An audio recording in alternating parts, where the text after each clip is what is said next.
आते जाते वरना इतने तो मरासिम थे कि आते जाते सिलसिले तोड़ गया.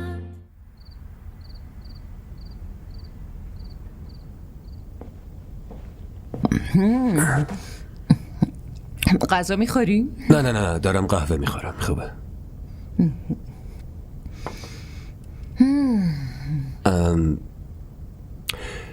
مامان شما دیگه با زنده اینا ارتباط ندارید؟ نه اینطوری که نیست. فقط از وقتی که مینا رفته استرالیا دیگه رفت آمدی با هم دیگه نداریم. راستی یادم رفت بهتون بگم امروز دیبا رو تو پاساژ دیدم.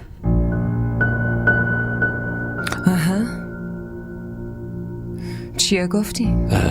حرف خاصی نزدیم، فقط یه سلام علیک ساده کردیم. من بهش گفتم که میرم خونه‌شون که ببینمش. چرا؟ که چی بشه ها؟ اصلا واسه چی باید بری اونجا؟ من نمیفهمم، ما که با هم رفته آمدی نداریم. برای عذرخواهی از زنده‌ای، مخصوصا از دیبا. مامانو نصف زندگیشو به انتظار من گذرونده. چقدر به خاطر من اذیت شده. همه ازدواج کردن ولی اون بیچاره تنهاست. خب منم دارم همینو میگم دیگه.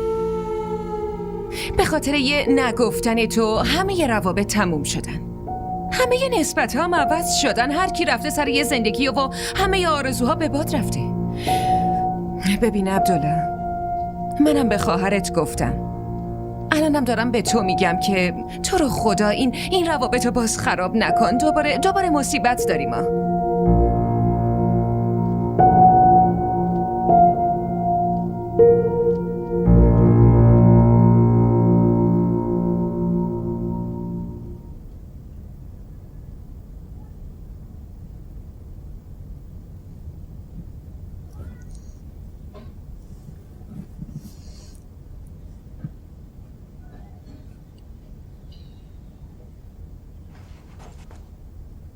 واسه چی اینجا نشستی؟ پس کجا برم مامان؟ شما که حواست به نوته، پسر و عروستم که سرگرم بچه شونن، نوکرای خونم که سر کارشونن، فقط منم که علافم، فقط من. چرا از خوشبختی داداش ناراحتی؟ دیبا تو چت شده؟ به خاطر تو من اونقدر که باید و شاید به زنش محل نمیذارم. به خاطر تو، برای اینکه تو خوشحال بشی نذاشتم مینا عروسمون بشه. بازم ناراحتی؟ من از بخت خودم ناراحتم. من بختم سیاهه. نه دخترم اینطوری صحبت نکن. وقتی بری خونت میبینی همه چی درست شده. من نمیخوام ازدواج کنم. مامان بهت گفتم من عبدالله رو دیدم. گفتی عبدالله؟ آره، امروز دیدمش، برگشته اینجا. نمیدونم مامان، دلم اصلا هیچ منطقی و قبول نداره. وقتی که اومد جلوم اصلا هوش و حواسی برام نموند. صورتشو که دیدم همه صورتها محو شدن، همه صداها قطع شدن. فقط صدای اون تو گوشم میپیچید. مامان میشه جای کسی رو با کسی دیگه ای پر کرد، ولی من نمیتونم. دلو هر چقدر حواسشو پرت کنی و بخوای به کسی دیگه ای فکر کنی، بازم یه جورایی سمت معشوق کشیده میشه. خودتو کنترل کن دیبا، اینطوری دیوونه میشی. آره مامان، من دیوونه شدم. بعد بی‌وفایی اون انگار زهر خوردم. حس میکنم از بقیه عقب موندم و از همه آدم ها بدم اومده. دلم میخواد دلم میخواد همه کسایی که توی دنیا خوشبختن و یه جا جمع کنم و روشون بمب بندازم. مامان میخوام برم خونه عمه. چرا؟ مامان میخوام عبدالله رو ببینم. دلم آروم میشه. اون زن داره دخترم، تو نباید ببینیش. مامان خواهشن، من دیگه چیزی نمیخوام، فقط برم و اونو ببینم، همین. لطفا.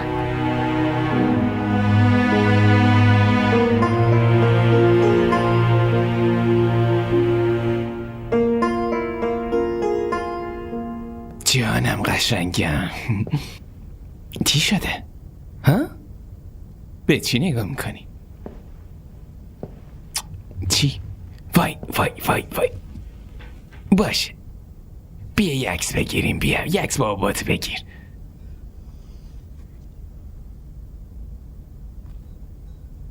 اینجا رو ببین، اینجا رو ببین.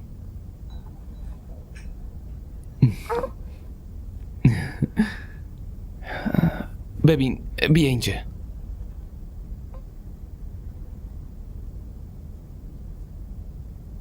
یه عکس بگیریم.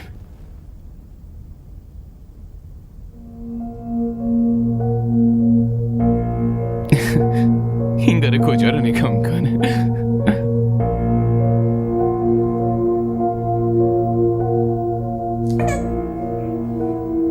مینا، تویی؟ کی اومدی؟ تازه رسیدم. سلام علیکم. نه، منظورم اینه که کی اومدی پاکستان. خیلی وقته که برگشتم پاکستان. راستش دیدن زندیایی هم رفتم، مگه نگفتم بهت؟ نه نگفتن. بیا بشین. حالت چطوره؟ خوبم. ماشاءالله پسر خیلی خوشگلی داری. خیلی خیلی مبارک باشه. ممنون. خیلی وقت بود پاکستان نیومده بودی؟ آره، آخه همش منتظر بودم که با فهد بیام، ولی اون اصلا وقت نداشت، واسه همین خودم اومدم. باید زودتر می اومدی. آخه اون همش میگفت با هم بریم، با هم بریم. میدونی که شوهرها اذیت میکنن، میگن من چیکار کنم، تنها میمونم و از همین حرفا. همشون همینن. مینا، سلام زنده‌ای. سلام. کی اومدی؟ همین الان داشتم با اینا حرف میزدم. سلام مینا. سلام عزیزم. چطوری؟ ممنونم.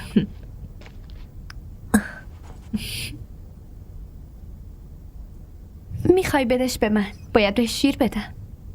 نه راحتم. من الان میام.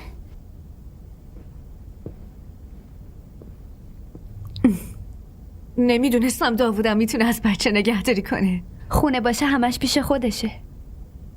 انگار یه اسباب بازی پیدا کرده. آخه داوود روی تربیت بچهشون خیلی حساسه. اصلا به نهال اعتماد نداره. چرا به مامانش اعتماد نداره؟ مینا، آخه کی بهتر از تو داوود ما رو میشناسه؟ تو که میدونی داوود میخواست چطوری بچهشو بزرگ کنه. میدونی داوود از الان میخواد تربیتش کنه. میخواد همونطوری که خودش منظمه بچهش هم همونطوری بشه.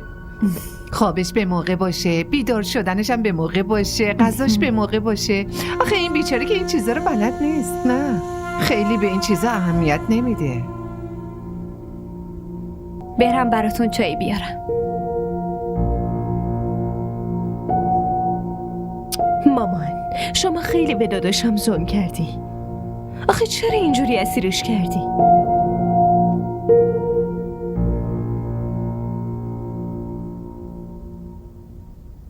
مامان خانم جواب منو ندادی یا؟ میخوای یه بار دیگه خودتو تو اون باطلاق بندازی؟ یه بار دیگه؟ مامان، من هیچ وقت از اون باطلاق در نیومدم. بعدم شاید خدا به هم رحم کرده که ازدواج عبدالله رو برای به دست آوردن دل من به هم زدی. ولی معنیش این نیست که میخواد باهات ازدواج کنه. ولی مامان، میتونیم تلاشمونو بکنیم. اگه بریم پیششون اینجوری بیشتر جلوی چششونی. کاری که ما باهاشون کردیم و هیچ کس نمیتونه فراموش کنه. مامان، همه فراموش کردن، شما هم فراموش کنین لطفاً. شما فقط ناراحتی داوودو میبینی ولی اصلاً به من اهمیتی نمیدی. الان همه خوشحالن به جز من. خواهشن شما هم فراموش کن لطفاً. مامان امشبو که خونه ای؟ بله. چطور؟ آخه شهربانو داره میاد شام اینجا، من دعوتشون کردم.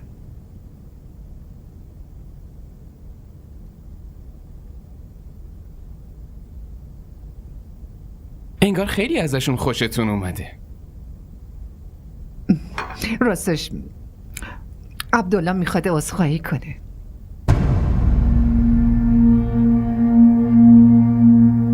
واسه چی؟ یه جور میگه انگار اصلا خبر نداری. خب لطفاً بهشون بگید کسی که برای لطفای آنچنانی هیچ تشکری نمیکنه لازم نکرده به خاطر اشتباهاتش هم عذرخواهی بکنه. ببین داوود، این بحثا دیگه قدیمی شدن. حرف گذشته رو بذار کنار لطفاً. جدی؟ مگه شما گذشته رو به خاطر من فراموش کردی؟ من کور شده بودم، الانم پشیمونم.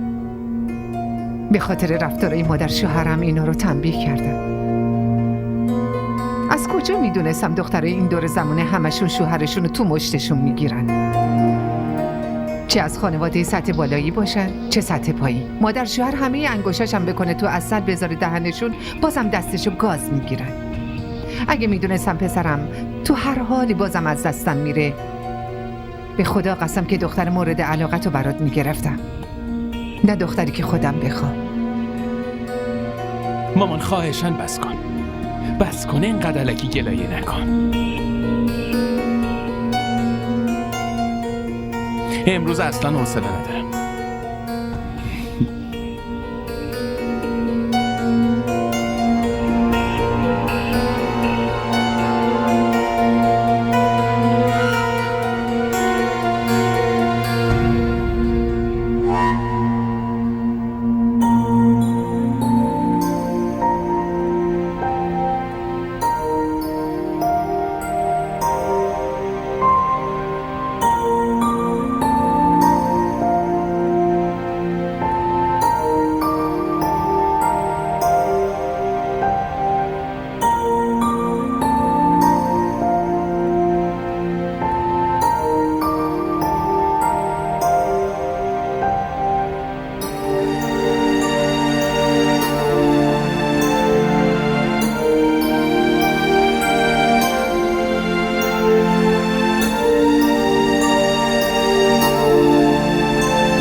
سلام مینا، چی شده؟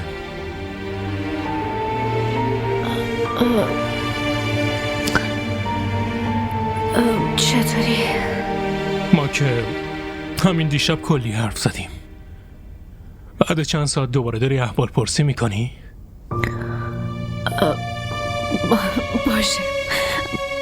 باشه الان قطع میکنم. ببخش مزاحمت شدم. آخه تو که تایم کاریمو میدونی، این موقع خیلی سرم شلوغه.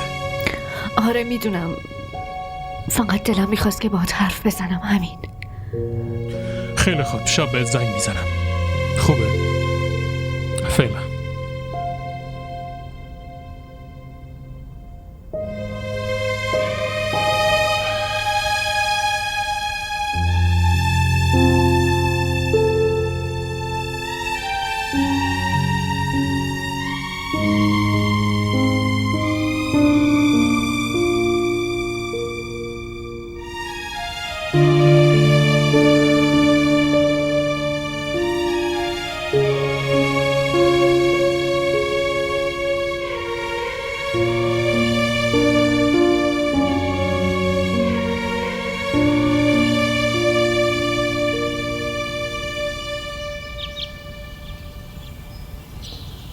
سلام. علیک سلام. نهال خانم کجاست؟ آقا همه داخل هستن. آها. برو صداشون کن. بیا پسرم، حالت چطوره؟ چی کار کردی امروز ها؟ به بابا بوس میدی؟ بابا مرسی. خیلی خوب. چه خبره؟ چی کارا میکنی؟ بله، کجا بودی؟ اینو بیرون تنها گذاشتی؟ راستش یکم کار داشتم، حواسم پرت شد. بیشتر دقت کن. راستی لباسامو اتو میکنی؟ اتو کردم که. نه یه سری لباس جدید آوردم تو ماشینه، درشون بیار اتو. باشه. بعدم ببین تو هم حاضر شو. امشب میریم سینما، بعدش هم همه رو شام مهمون میکنم. باشه. بیا ببینم تو رو. آره چیکار میکنی؟ بخند.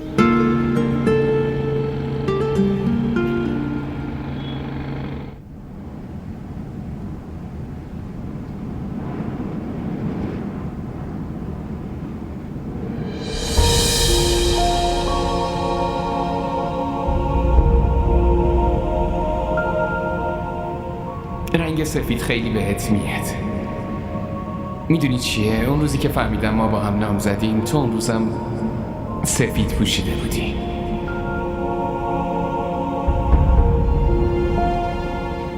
تو همون روز پیراهن آبی پوشیده بودی. اصلا یه چیزی، بیا یه قرار بذاریم. هر وقت که دلمون برای هم دیگه تنگ شد، اگه رومون نشد به هم بگیم لباسمون رو عوض کنیم. باشه؟ اگه من سفید پوشیدم، بدون اون روز دلم برات خیلی تنگ شده. تو هم اگه آبی پوشیدی، من میفهمم که دلت برام خیلی تنگ شده. چطوره؟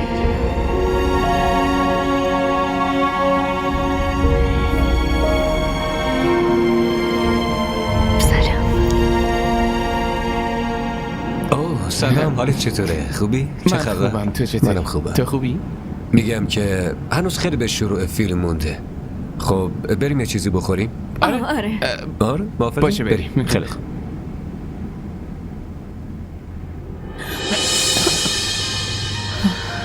چیزیت نشد؟ خوبم مرسی.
به چی نگاه میکنی؟ هیچی، همینطوری وایسادم. آب؟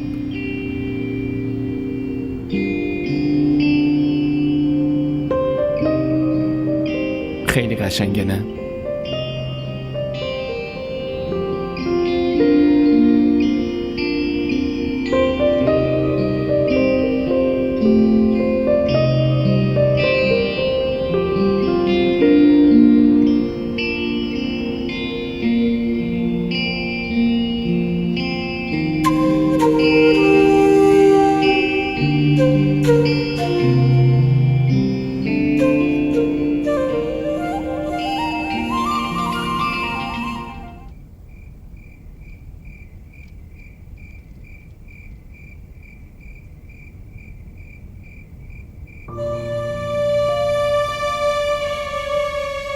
شرمنده، من بعد فیلم فرصت نشد یه زنگ بهت بزنم. خب تو یه زنگ میزدی به من. من یه چند باری بهت زنگ زدم. آره خب تو سینما گوشی رو سایلنت کرده بودم. یادم رفت از سایلنت درش بیارم. بعدش هم که فیلم تموم شد همه گشنشون بود، ناخواسته رفتیم سمت رستوران.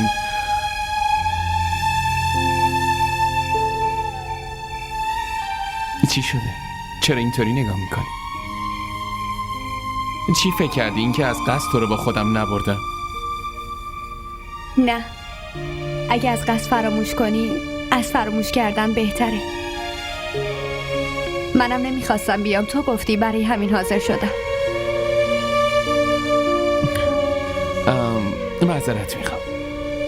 یه کاری کنیم، فردا با هم بریم شام. اگه فکر کردی چند ساعت اینجا وای میستم و بهت اصرار میکنم، احتمالا ناامیدت کنم.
اصلا حواست سر جاشه؟ چی داری میگی تو؟ چی داری میگی؟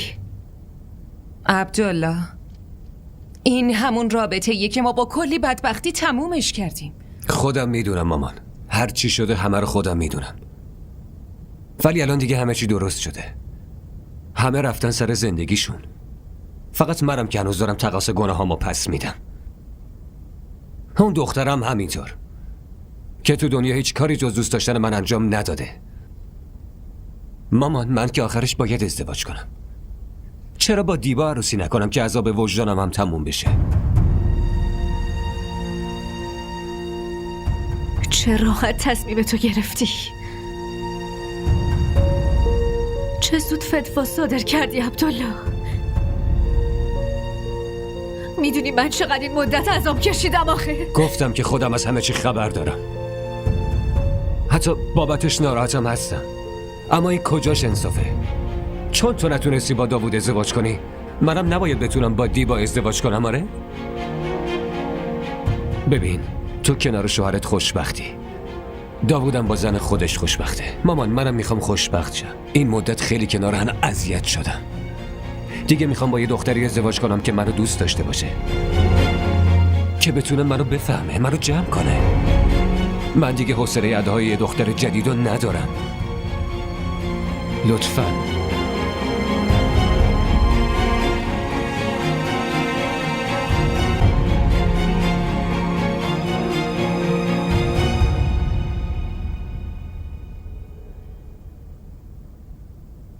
اصلا فکرشم نمی کردم داوود واکنشش این باشه. از دیروز غذا نخورده، صبحونه نخورده، راستش اصلا با ما حرف نمیزنه، آرومو قرار نداره، اصلا قبول نمیکنه. هنوزم زخماش همونطوری باز موندن. من به این دلم خوش بود که همه چی رو فراموش کرده، ولی هنوز همه چی یادشه. میگه اگه این ازدواج صورت بگیره اونم خودشو آتیش میزنه. الان به خاطر شماها ما داریم تقاص پس میدیم. به خاطر دیبا شماها نتونستید ازدواج کنید. الانم به خاطر داوود دیبا نمیتونه ازدواج کنه.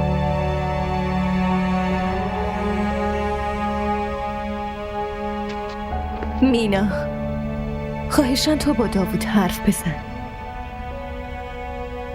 من؟ آره تو. لطفاً.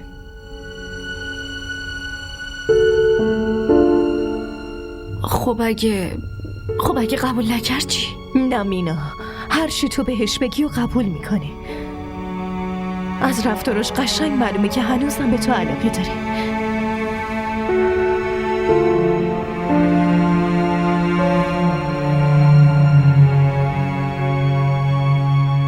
ولی ممکنه که سر لج بیفته آخه. نه،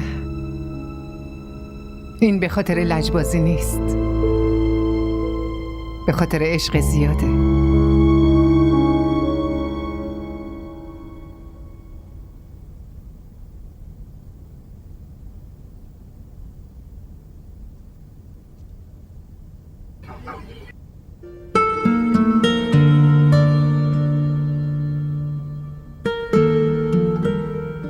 میتونم بیام داخل؟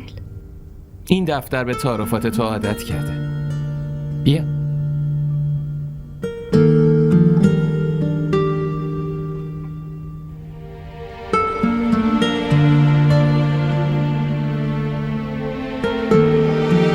چی میخوری؟ چای یا قهوه؟ قهوه. یه قهوه بفرست لطفاً.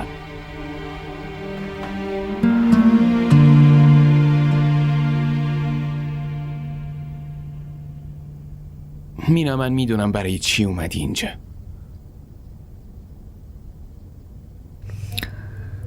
پس اگه میدونی جواب مثبت بده. اونا هم میرن دنبال زندگیشون، هم عبدالله هم خواهرت.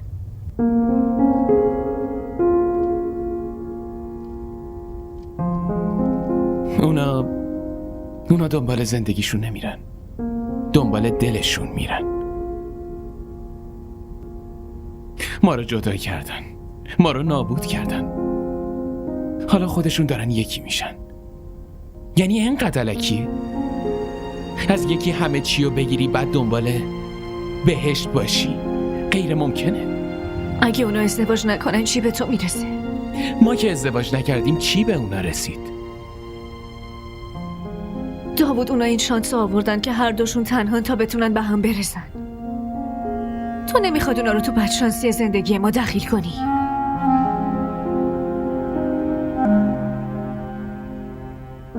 بعدشم مگه ما با هم دیگه رو راست بودیم؟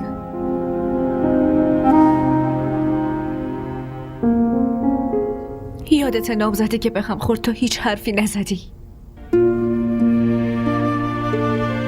چه لزومی داشت زود زن بگیری آخه؟ من واسه چی باید نامزد میکردم؟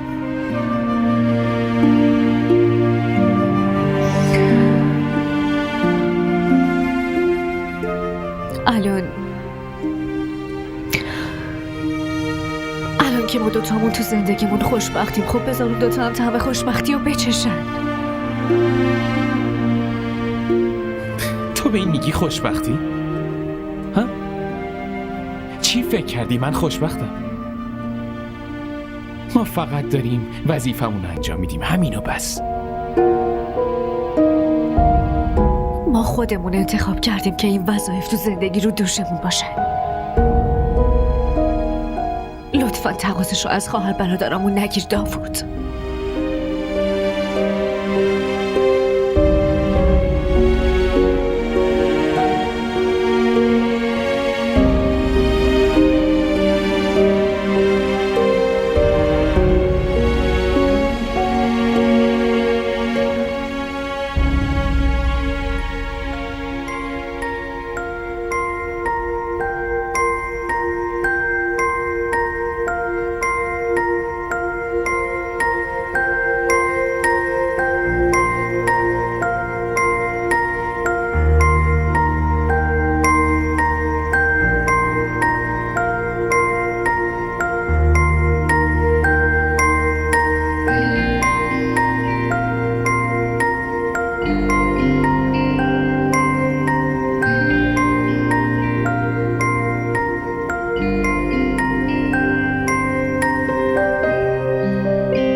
مینا، مادر شوهرت زنگ زده. چرا؟ میخواد تبریک بگه دیگه دخترم. باشه. سلام خاله. بله ممنونم، مرسی ازتون. بله ولی ما هم میگیریم، شما که عبدالله رو میشناسید، ساده میگیریم.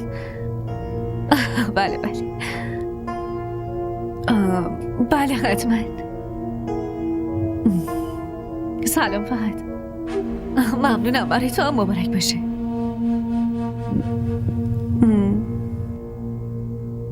من که تازه اومدم. نه میخوام چند روزی بازنده داشتم باشم و بعد برمیگردم. آره باشه. منم دوست دارم.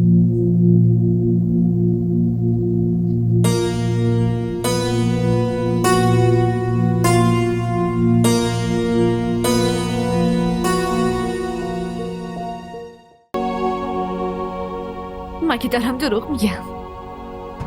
تو همیشه واسه من سرت شلوغ بوده. شایدم هیچ وقت جایی واسه من پیدا نشه. آخه تو چت شده مینا؟ ما همین امروز حرف زدیم. آره امروز حرف زدیم، اما فقط عین یه سگ گرسنه یه تیکه استخون میندازی جلوم که ساکت بشم. این چه طرز حرف زدن با منه؟ حرف دهنتو بفهم. فکر کنم از یکی دیگه عصبانی داری سر من خالی میکنی. نه کسی با من اینطوری حرف میزنه و نه اجازه میدم که بزنه. از این به بعد حرف میزنیم حواستو جمع کن. فهد